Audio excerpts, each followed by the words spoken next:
There was another true crime podcaster who follows us on social media, and she chose to upload to GEDmatch during Latin American Heritage Month to find out if she's a match to any of our John and Jane Does. I told her right away that she was a match to, I think, 2 or 3 Jane Does, and that was really exciting for her. Warning. The podcast you're about to listen to may contain graphic descriptions of violent assaults, murder, and adult language. Listener discretion is advised. Welcome to the Murder Police Podcast, the DNA Doe Project with Cairenn Binder.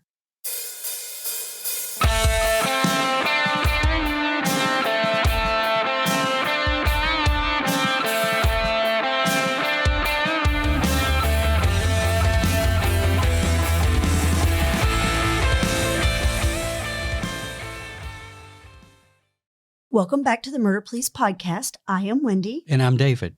Well, David, we certainly have some exciting news that we've been wanting to share. Do tell. Well, we finally have an official charitable cause that we're supporting, and we hope that our listeners will consider supporting as well. We asked our dedicated focus group to submit ideas in August of this year, 2022, and they certainly came through.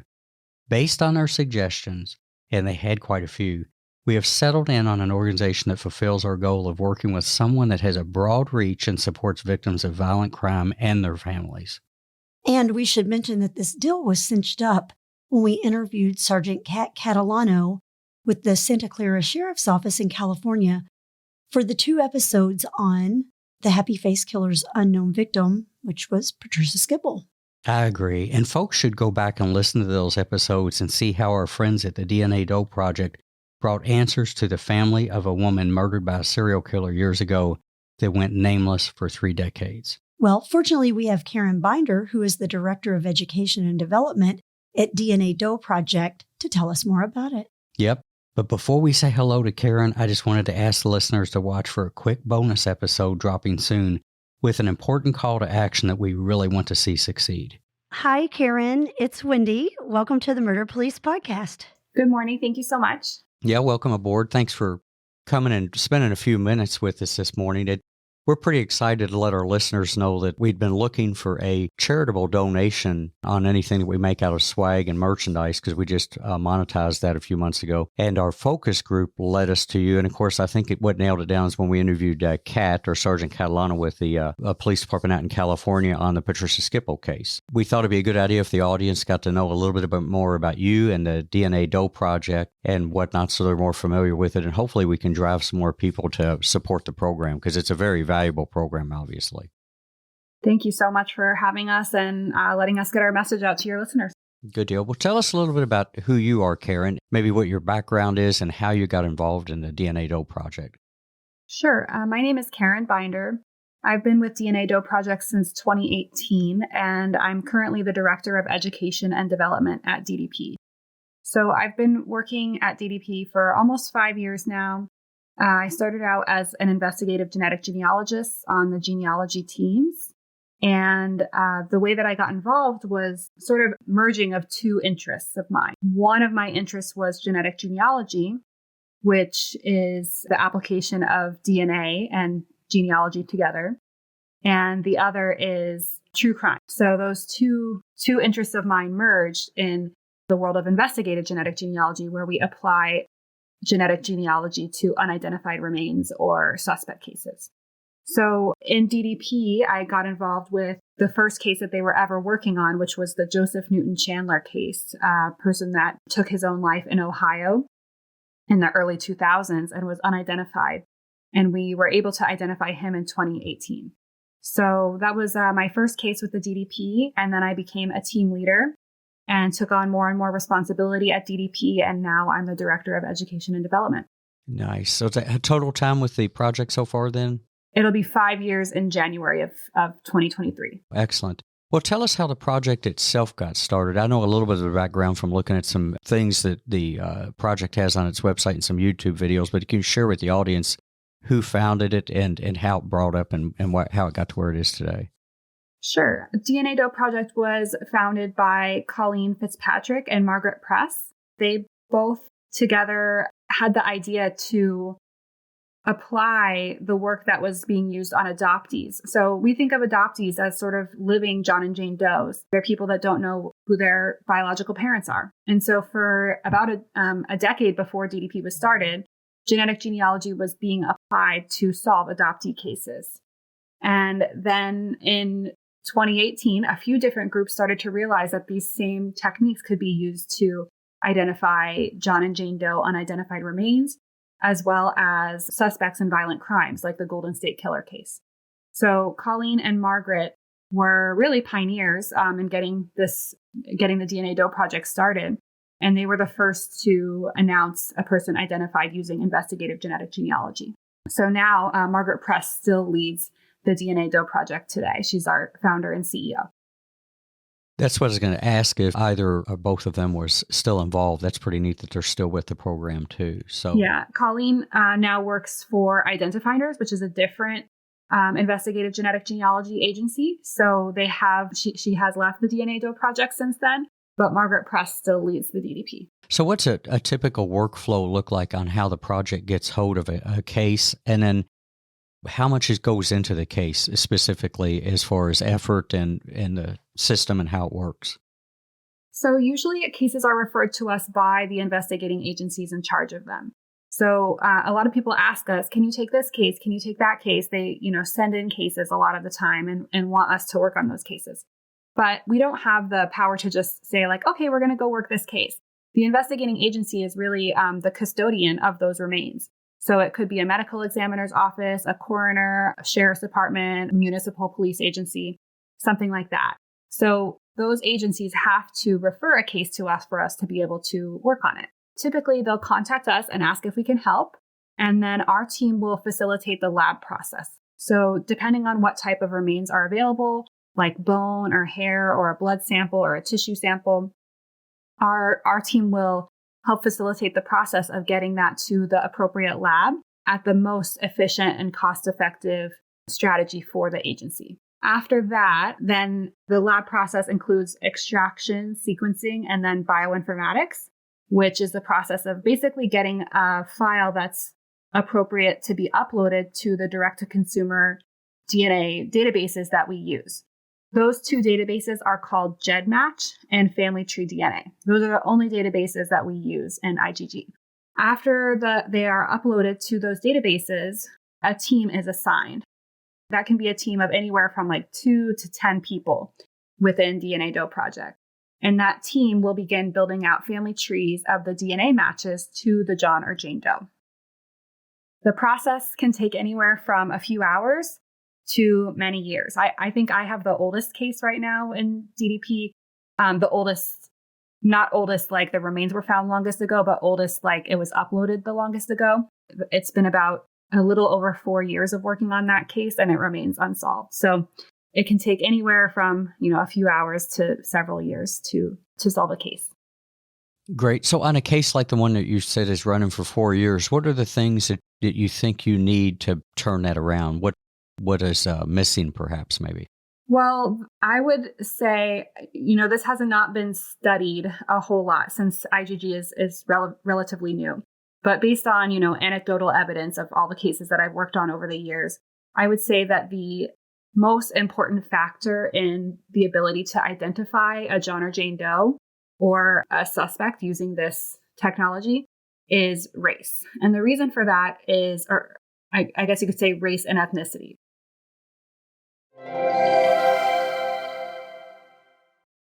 Hey, Murder Police podcast fans. Did you know that we now have a fantastic merch and swag store? You can choose from tons of clothing, drinkware, and accessories to let everyone know you're a Murder Cop fan. And 10% of all sales proceeds are donated to the brilliant folks at the DNA Doe Project.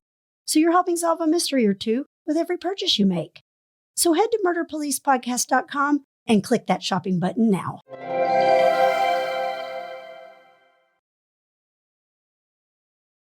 The reason for that is the databases that we use have one main population that is well represented, and that's European Americans. If you know somebody that's taken a DNA test, you probably if you've taken one yourself, you uploaded to Ancestry DNA because you wanted to find out what percentage of Irish you are or something like that.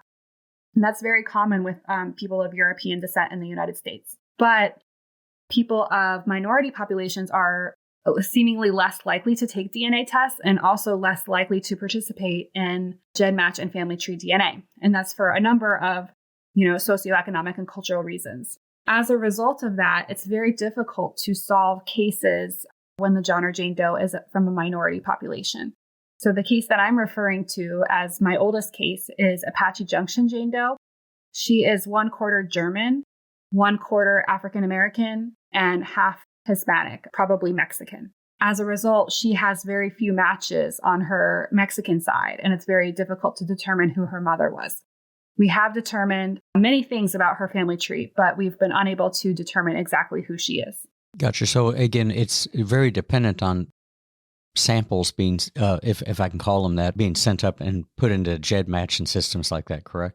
Exactly. It requires the participation of people to populate those DNA databases in order to solve cases. And the size of those databases is really quite small compared to the larger direct-to-consumer DNA databases. For example, so as I mentioned, GEDmatch and Family Tree DNA are the databases that we have access to in IgG. Those two databases allow law enforcement uploads and also allow users to opt in or opt out of law enforcement matching. So a person can upload to GEDmatch and still not be compared against suspect samples. A person can upload to Family Tree DNA and still ask not to be compared to law enforcement samples. The other databases, which are much larger, do not allow law enforcement access. So those are databases like Ancestry DNA, 23andMe, and MyHeritage. So MyHeritage has about 4.5 million users. Ancestry has 30 million users. These are very large databases. Family Tree DNA has 1.4 million users, and GEDmatch has 1.5 million users. So you're looking at a very small percentage of the matches that would be available in Ancestry DNA. Sometimes I wish that we could have access to Ancestry DNA because cases like Apache Junction Jane Doe would probably be solved if we could. But on the other hand, we really understand that consumers deserve the right to opt in or opt out of law enforcement matching. And Ancestry DNA certainly has the right to protect their DNA database from law enforcement access as well. It makes sense, especially in the United States where we really treasure our right to privacy and the separation of availability of government to come in. And I was a cop for 28 years, and I probably understand that better than anybody, that those are the fine lines we always walk in this country. So absolutely. But a call to action would be then, would you recommend if people were comfortable then if they do get a gift of maybe a DNA test or something from somebody, obviously if they volunteered that information to go into one of those databases, it would advance the program considerably, right? Absolutely. So often people think that we do have access to Ancestry DNA. So I'll talk to people about what I do and they'll say, oh, I took a DNA test, so you can see my DNA, right? And then I say, well, which database is it in? And they say Ancestry. Well, I cannot see it. There's nothing I can do with your DNA in Ancestry. So if you do want to help us solve cases and you feel comfortable with it, you can download your DNA information from Ancestry or 23andMe or MyHeritage, and you can upload into GEDmatch for free. We have a video on our YouTube channel, DNA Doe Project. If you search for DNA Doe Project on YouTube, you will find our YouTube video called How to Upload to GEDmatch. And it has screenshots of exactly how to download your DNA from one direct-to-consumer database and upload into GEDmatch for free. So that's very helpful for us. And we just had a big push for Hispanic Heritage Month. We have a lot of Latin American John and Jane Does, as I described, who are unidentified and will probably continue to go unidentified because they have so few matches in the DNA database.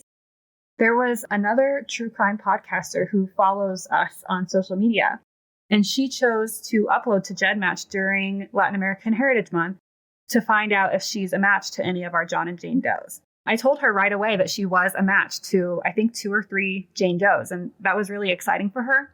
So then she went the next level, and she got her mom to upload to GEDmatch, and she got her grandma to upload to GEDmatch too. And it was so great because, that got 3 people from a different population into GEDmatch. And they did match some of our John and Jane Does. So it was really exciting. So if you do want to get involved and you want to help solve cases and you go that extra mile to help somebody else get into the database too, that makes such a difference because growing those databases will truly have an impact on solving cases. I can't think of too many things that would feel as good as that, is to help bring that resolution to a family and friends somewhere that are left in the dark for so long. So pretty simple thing to do. Sounds Absolutely. like it to be able to do. It's a pretty simple thing to do.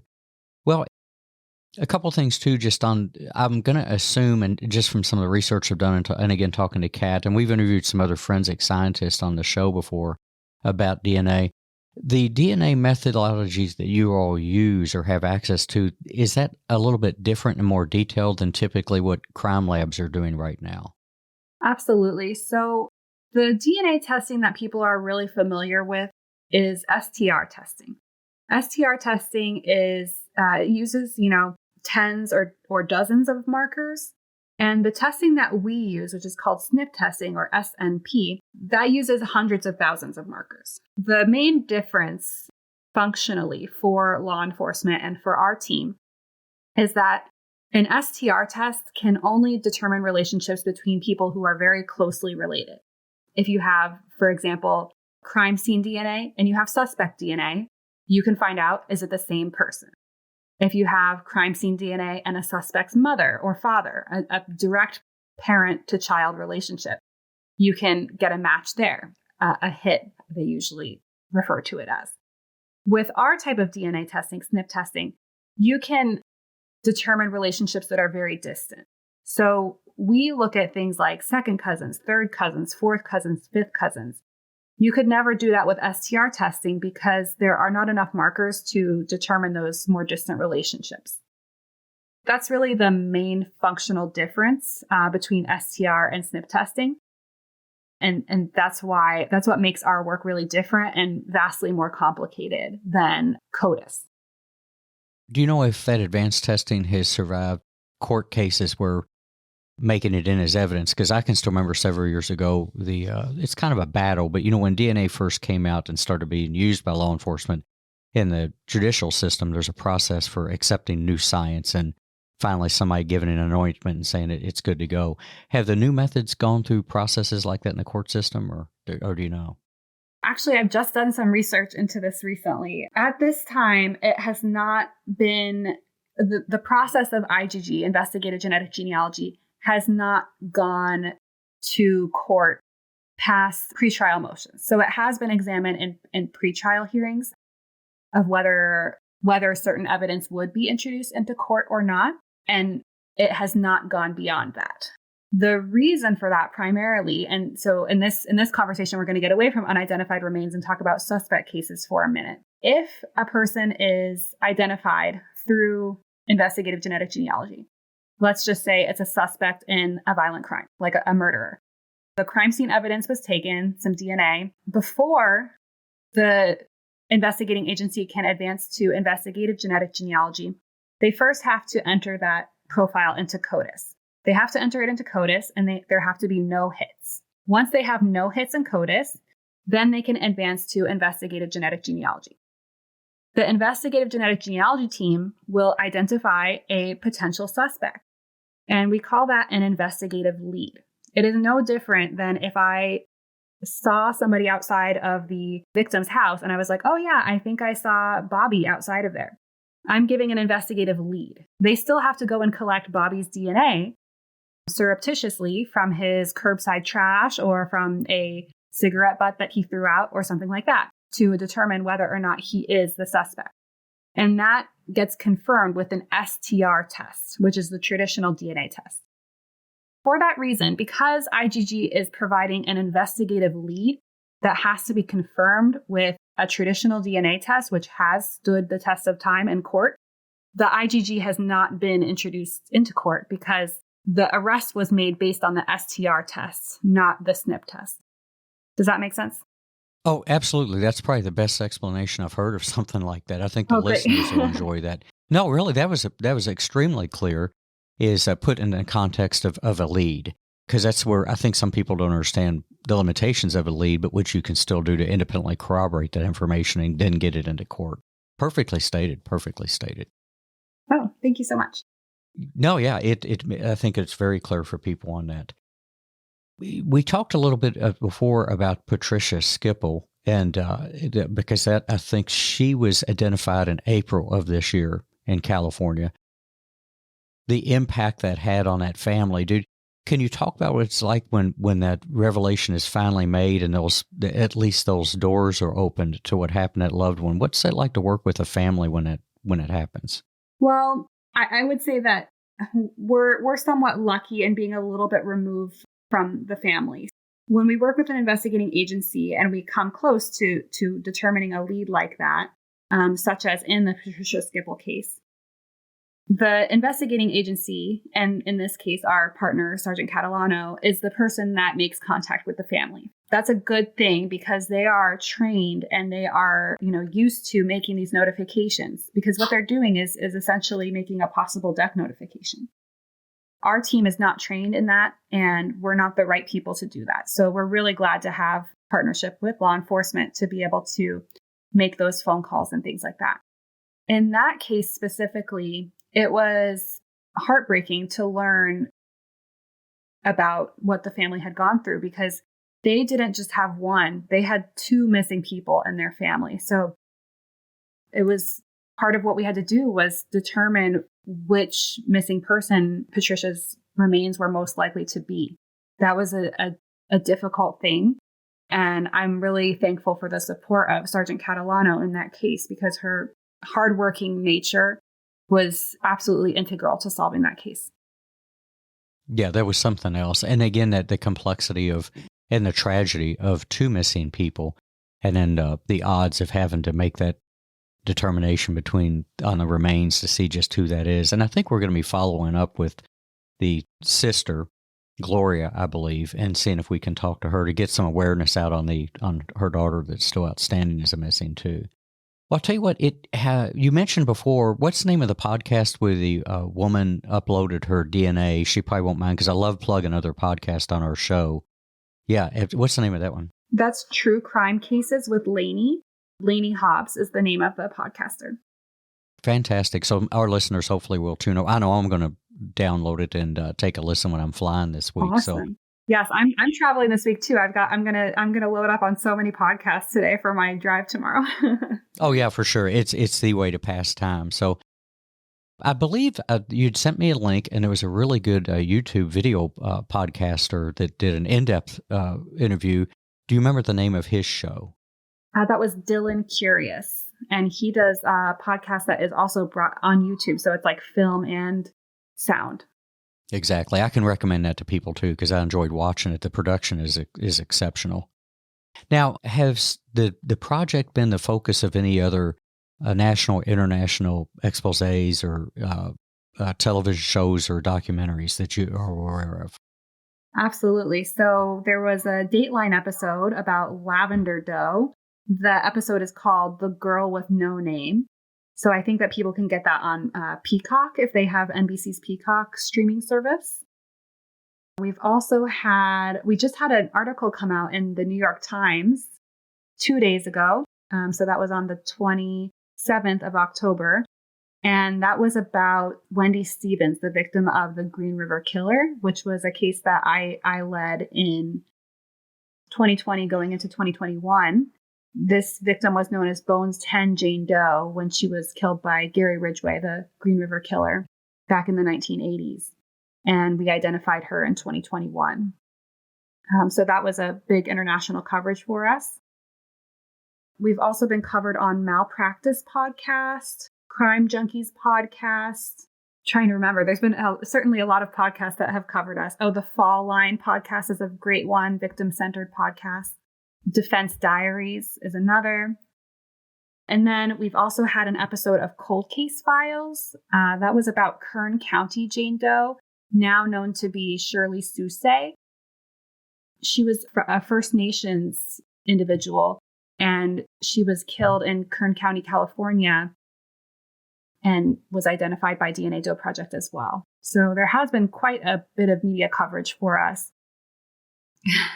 I keep on thinking of things as I list them, but we also were at CrimeCon earlier this year in end of April, beginning of May 2022, and we had a big presentation there where we talked about all things DNA Doe Project, and I hope that we'll be there next year as well. Fantastic. And again, now let me ask you this, because roughly how many people are on staff at the project at any given time that do similar things that you do? We have just a handful of employees, like actual employees that are hired. We have about 5 of those. And then we have many, many volunteers. So we have about 80 to 100 volunteers in various stages of activity at a time. I'm going to say about 80 genetic genealogy team volunteers. So that's quite some growth since we started. I think when I joined the project, there were about 6 or 7 of us. And so we've grown tenfold since then, more than tenfold. At the time, we didn't imagine that we would ever have employees, but we need them now because we have so many cases that we need to have a structure of people that are dedicated full time to our processes. And you probably know where I'm going with this. If somebody out there, because there's a lot of people who have such a genuine interest in investigations and bringing resolution to families, if somebody wanted to assist with their time, we'll talk about donations obviously in a minute, but with their time, is there a process that they can reach out to the project to look at being accepted as a volunteer? Absolutely. So from time to time, we're looking for volunteers with specific skills. A lot of those are related to populations that are not well represented in the databases. So let's say, for example, somebody that's very familiar with reading records in Spanish, or somebody that has experience with Ukrainian records, something like that. We post those sort of help wanted notices on our website at dnadoproject.org/contact-us. And on our contact us page, you can find the volunteer application and the specific roles that we're looking for at any given time. We do get a lot of applications, just to share with everybody, and we can't take everybody in because maintaining that structure of volunteers is difficult. But we also have an apprenticeship program, which runs twice a year. We just ran the first apprentice program over the summer. This program is for for experienced genetic genealogists. So people that have practiced genetic genealogy on things like adoptee cases. They have to take an exam, and then based on their exam performance, we choose 6 to 8 apprentices. The apprentices work on a real case, and they go through a 4-week program led by me, and they get to apply their skills to a real John or Jane Doe case. So over the summer, we had our first apprenticeship program. It was 4 weeks in July, and they solved the case of downtown Phoenix John Doe, who is now known to be Frank Beck. So that was really exciting that we were able to bring up this educational program, and people were participating in it and actually solved a case in their completion of the program. We'll be running our next one in January. That's phenomenal, because myself personally, after doing it, with a PD for several years in homicide investigation, I'm a firm believer that there's room for what some people call amateur citizen detectives in this world. And I know the relationships with police departments can be tenuous sometimes, but what a way for people to roll up their sleeves and actually get a taste of what that's like, and to get those wins, and again, to help out a family somewhere. That's incredible. Incredible. Absolutely. And there's also a few education programs popping up throughout the United States. The ones that I know of, University of New Haven has an investigative genetic genealogy certificate program, and they also have internships that they do with DNA Doe Project. And then I've recently had a career switch. I still work for DNA Doe Project, but I also now work at Ramapo College of New Jersey, where we are starting an investigative genetic genealogy center and an investigative genetic genealogy certificate program. And I believe that University of Central Florida also has some investigative genetic genealogy programming going on as well. There are definitely programs popping up all over the place, and people can learn how to do this because this might be the way of solving all cold cases in the future. Oh, hopefully. I mean, the advances are just incredible. I mean, yearly, just the way they move through on bringing answers to those. So that's good news in and of itself. Absolutely. obviously the project itself is not profit, correct? That's correct. Yeah. So when people do this, I mean, I know that we'll be donating, like I said, proceeds from swag and merch and things like that, and maybe some other input too, and on behalf of the podcast itself. But so if people go to the website and they want to donate to the project to help find answers for these people and to identify these people, is that a pretty straightforward process to do? Absolutely. So just to speak on, the nonprofit model for what we do and how it helps agencies. Being a nonprofit, as I mentioned, we do have a couple of employees, but any donations that come into us, we don't have any shareholders to answer to. We don't have investors. All income generated goes back into the programs that we run. So meaning for our case manager to be able to support communication with law enforcement agencies, for our lab and agency logistics director to be able to process samples through the lab. That's where the money goes. And more than that, the money donated goes to the casework itself, the actual lab fees. You'll see from time to time, we'll post cases that we're asking for something like $3,500 to process the sample related to a specific John or Jane Doe. We have those cases on our website at dnadoeproject.org, and then you click on donate cases. So it's DOE-NATE. Those cases we're specifically asking for funding for because the agency does not have the finances available to fund that John or Jane Doe case to be processed through the laboratory. That's happening more and more. There's very little money for cold cases. The cases that are usually prioritized are the ones that are very recent and active. And that makes sense because you certainly want to catch violent criminals that are on the loose right now. And so I can see why it's like this for agencies, but it's unfortunate as well because John and Jane Does are missing people. They have families that are waiting for them. Funding is really needed to solve their cases too. By clicking on that part of the website, you can look for a specific John or Jane Doe that you'd like to finance. So it really helps. And we have thermometers on some of them, so you can see how much money has been raised for each one. We're really thankful that we're able to help agencies get these cases solved through our generous donors. And it's just not the money, it's the time. We've talked on here, we've done some cold case things with cold case detectives, and the realities in a police department is they only have so many people and new cases are coming in. It's like raking leaves on a windy day, as they say. And again, that's why I'm big on the whole thing of incorporating more people in the private industry or private world into crowdsourcing cases, is because the availability of time. And there's been plenty of people out there that are citizen detectives that have done phenomenal things with that time.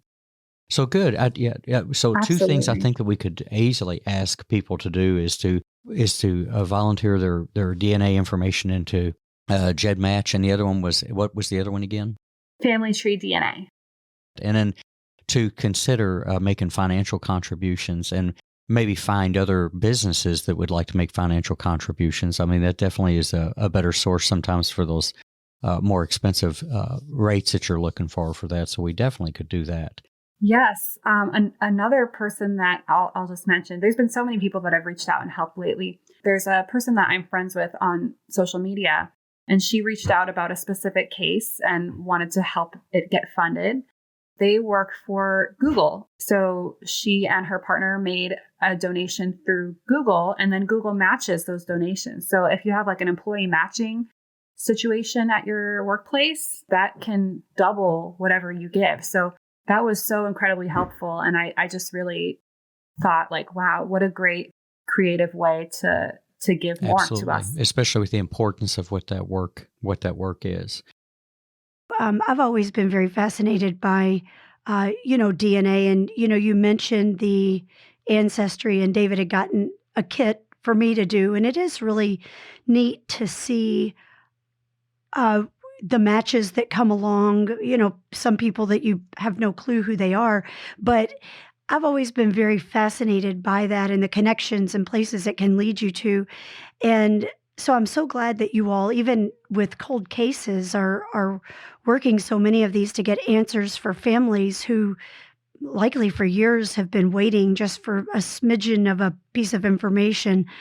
So I think your job is incredibly fascinating, and I caught a bit and piece of you talking about the intern and some things that volunteers could do, and all I could think is how cool would that be for somebody to not only do that and immerse themselves in it, but mostly help solve a case like you said was solved for a family that's out there seeking answers. But also it helps you all with your caseload, I'm sure, does it not? Absolutely. Those apprentices that we had over the summer, they were so valuable to us that the original intention was to have them for 4 weeks and then let them go. And we decided to keep them all because they were just so incredibly good at and valuable to our work. And another point that you just brought up, Wendy, is one that I forgot to make, and it is such an important piece of this. So you mentioned that, you look at your DNA matches and you don't even know some of them. And a lot of times when I have conversations about uploading to GEDmatch, people will tell me things like, oh, well, I don't have any missing people in my family, so that won't help. But if you think about it, me personally, I really only know my first cousins. I couldn't even name all of my second cousins, and I certainly cannot name all of my third cousins because we have, our close family, and most of us are not that familiar with our extended family. But as I mentioned earlier, we use second, third, fourth, and fifth cousins to solve these cases. So even if you don't know of a missing person in your family, that doesn't mean that your DNA is not valuable to the cases that we solve. So I thought that was a really important point that you just brought up. You're exactly right, because while you aren't missing anyone, like you said, maybe that third cousin that you have no clue of, maybe their sister's missing and you didn't even know you're related to that person. So I think that's a great, DNA has come so far, and I think that's a great resource for, locating people or solving cases or just knowing your history, which is what most people want to know. Well, and I guess it's pretty clear now, Wendy, we have to take your download results and get them up on GEDmatch. Cairenn, thank you so much for coming on this morning and speaking with us about the DNA Doe Project. Again, to our listeners, if you go to dnaproject.org and look for that Bone Lake 1993 Minnesota unsolved murder, consider making a contribution to them so that they can help solve this case and bring answers to the family who's likely missing this lady. And again, Cairenn, thank you so much for what you do and for all your hard work that you put in. And we really appreciate you being on the show with us today. Thank you so much for having me. I'm really thankful that you're putting the word out for these cases and, partnering with us on some of this fundraising effort. Thank you so much. We're very proud to be associated with your organization. I was very tickled when we finally deduced that this is where we were going to head. So we're extremely proud. So please stay in touch. I think the listeners will hear more down the road about some of the cases that you're working on. All right. Sounds great. Thank you so much. Thank you. The Murder Police podcast is hosted by Wendy and David Lyons and was created to honor the lives of crime victims, so their names are never forgotten. It is produced, recorded, and edited by David Lyons. The Murder Police podcast can be found on your favorite Apple or Android podcast platform, as well as at murderpolicepodcast.com, where you will find show notes, transcripts, information about our presenters, and a link to the official Murder Police podcast merch store, where you can purchase a huge variety of Murder Police podcast swag. We are also on Facebook, Instagram, and YouTube, which is closed caption for those that are hearing impaired. Just search for the Murder Police podcast and you will find us. If you have enjoyed this podcast, please subscribe for more and give us 5 stars and a written review on Apple Podcasts or wherever you download your podcasts. Make sure you set your player to automatically download new episodes so you get the new ones as soon as they drop. And please tell your friends. Lock it down, Judy.